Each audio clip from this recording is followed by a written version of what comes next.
Una quindicina di giorni fa circa a Chioggia Azzurra è stata la presentazione di un corso che si terrà a Chioggia organizzato dall'ITS Academy Turismo Veneto, un corso biennale successivo al diploma di istruzione superiore in cui gli iscritti si specializzano in una delle proposte offerte nell'ambito turistico. A Chioggia l'ambito sarà l'hospitality, marketing e communication, in cui saranno formate figure specializzate in grado di affiancare la direzione nelle imprese ricettive, responsabili dell'accoglienza e di svolgere altre attività per rendere l'esperienza viaggio il più piacevole possibile al turista. Nei giorni scorsi è stata inaugurata la sede di Jesolo, in quella che era la sede di una scuola elementare, ristrutturata e trasformata in una struttura evoluta con ambienti flessibili, open space interattivi. Si tratta di una scuola ad altissimo livello che con questa sede corona un importante risultato,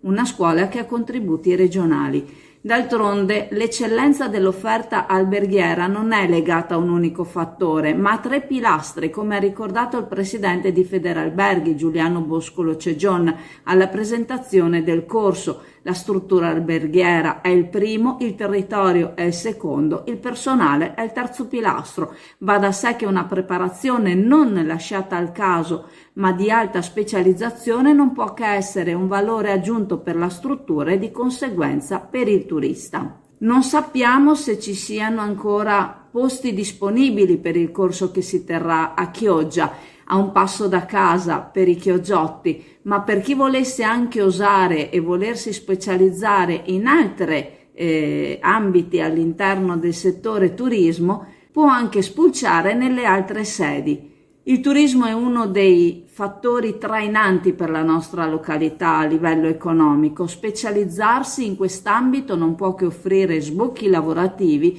più che soddisfacenti. Siamo con Giuliano Boscolo di Federalberghi ASA. Come mai ITS Academy Turismo Veneto a Chioggia? È un evento importante, è da tempo che stiamo studiando la possibilità di aprire questi corsi qui a Chioggia, finalmente ci siamo arrivati. Ringraziamo il presidente Massimiliano Schiavon che ha voluto fortemente questo evento, questa apertura qui a Chioggia in collaborazione con ENAIP e niente, siamo entusiasti di questa cosa, crediamo che il futuro che verrà prossimo, perché ormai siamo molto imminenti a un'evoluzione del commercio internazionale come avete visto ultimamente, sicché noi